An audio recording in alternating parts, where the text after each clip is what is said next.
I was able to actually manifest money, love.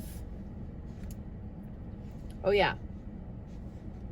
I'm pregnant with our second child. And if you would have asked me, like, I remember I was on the phone with my mom probably about 3 years ago. And it was a year before I met my now husband. And I was like, I just don't see myself ever having kids because I have never met anyone that makes me feel like I want that.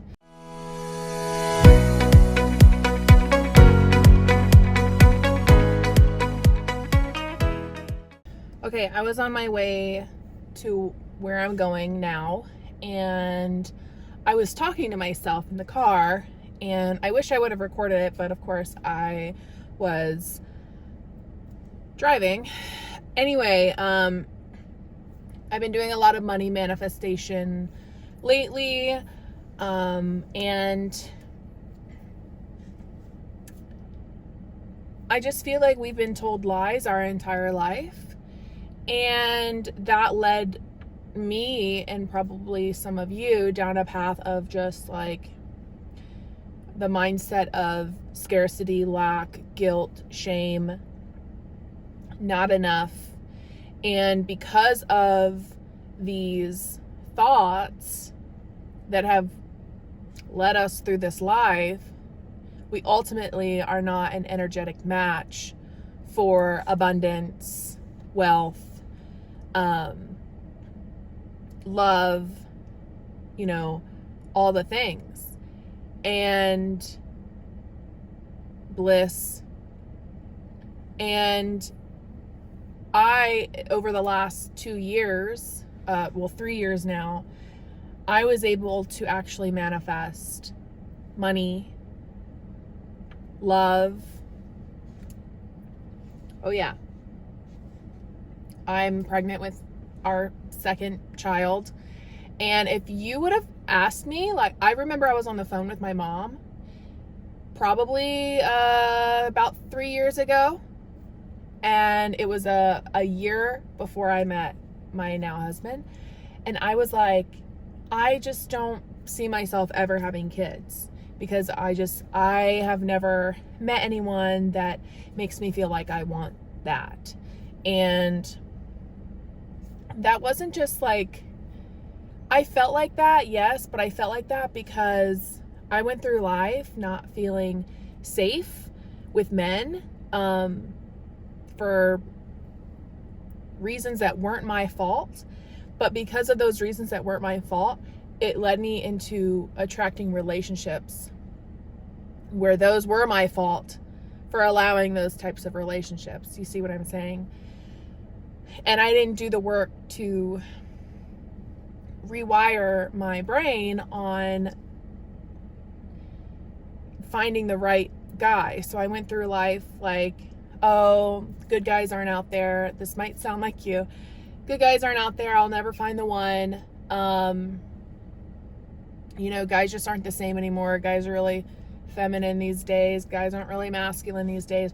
And then I kept like training my mind that was true because I would always say it. So who would I attract? I would attract non-masculine, non-protective, narcissistic, sociopathic relationships.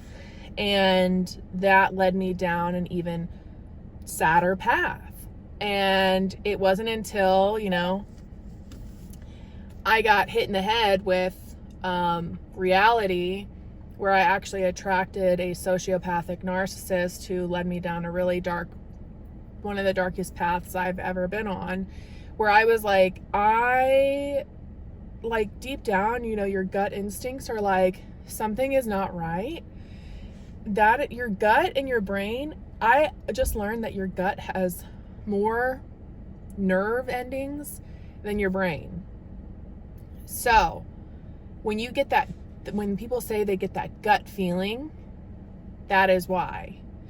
It is your body telling you something. It is your body telling you that something is off, and you should listen to that gut instinct, because when I finally listened to that gut instinct, it was hard. I got away from the narcissistic sociopath. I cried a lot, lost a lot of friends, and I dove into myself. Like, I reinvested into myself. All the money that I ended up making, I started making way more money. It just like came to me at a time where I really, really needed to escape. And isn't that funny how money will come to you when you actually really, really need it, because you're starting to become an energetic match for it. But when you expect less, you get less, or, so and so forth. So I started making all this money, and I was like, oh wow, I can actually escape this relationship. The universe was fucking looking out for me. And it always has. I just needed to listen to that feeling. So when I started becoming an energetic match for money, I was making like 20 to 30K a month, and I was able to escape that relationship. But what happened is I kept attracting the wrong friend group, because I really hadn't done work on myself yet. I just knew I needed to escape from the ex. So I moved out of the state. I still attracted the wrong friend group who used me and, whatever, I can say this and that, but I was actually allowing it, so it was all my fault. I still was going after like emotionally unavailable men. And so I'm like, what the fuck can I do? And so it wasn't a matter of, oh, well, this is happening to me, and this is happening to me, and this is happening to me, which was my story. I changed it, right? So we have to change that story. What can I do to control all of this chaos? Everything. I can control everything. I can control who I want to be friends with. I can stop people pleasing. I can control who I attract and who I want to be in the future. So I start thinking of my future self, and I'm like, well, who do I want to be? Who does my future self see herself with? Who does my future self want to be friends with, right? And so I start really diving deep into myself. I start meditating. Obviously, you don't need to meditate or anything like that, but spending a lot of time alone, you'll get all the answers you need. There's a lot of people who are afraid of being alone, but I found myself enjoying it so much that now when my husband leaves for work, I love my alone time still. So basically, I had to go back into my inner child and figure out a time when I did feel safe as a little girl. And I found a moment back in my childhood, and I had to cling on to that. I had to cling on to that moment of safety, and I had to remember that feeling so that I could carry it out into my day-to-day life now.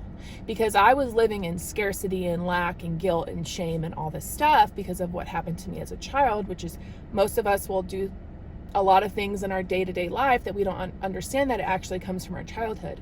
So I had to really rewire this part of me.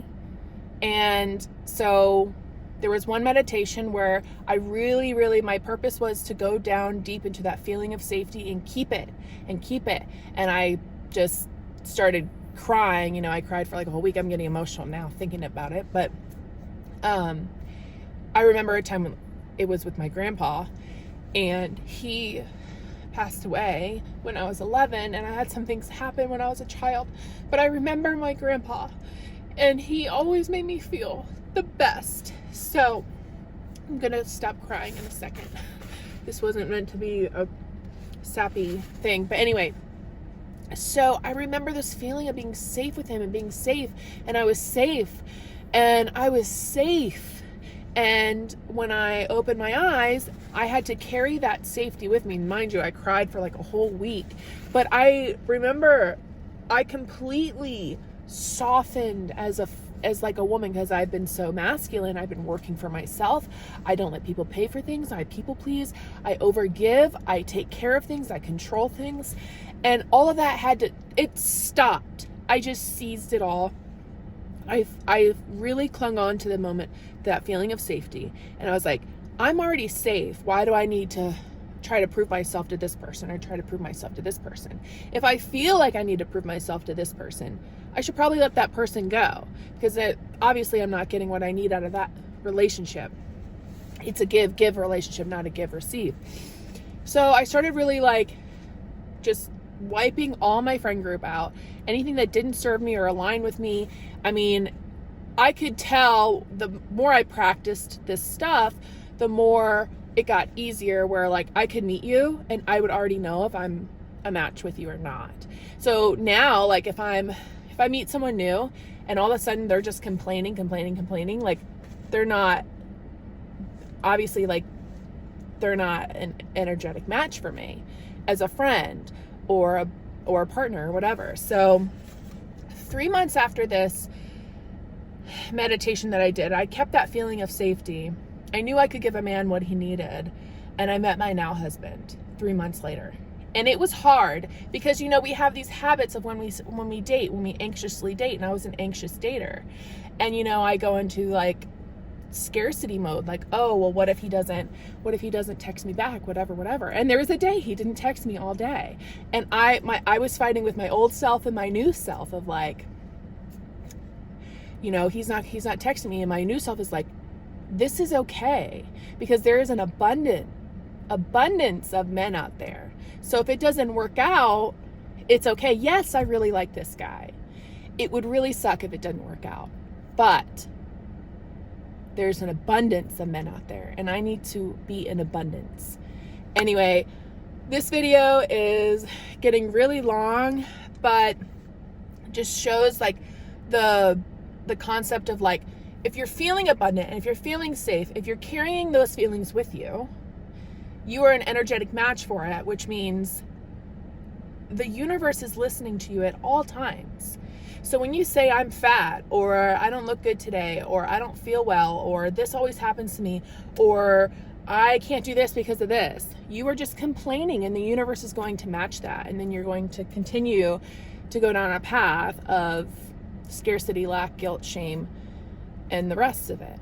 But if you can remember a feeling from your inner childhood, of that inner girl in there that is safe and secure and is loved, give those feelings to yourself and remember them, and then carry that throughout your day. Thank you so much. My name's Ellie. I talk about manifestation and love and getting your dream life. And if you really liked this, like it and subscribe. Thanks. I gotta go.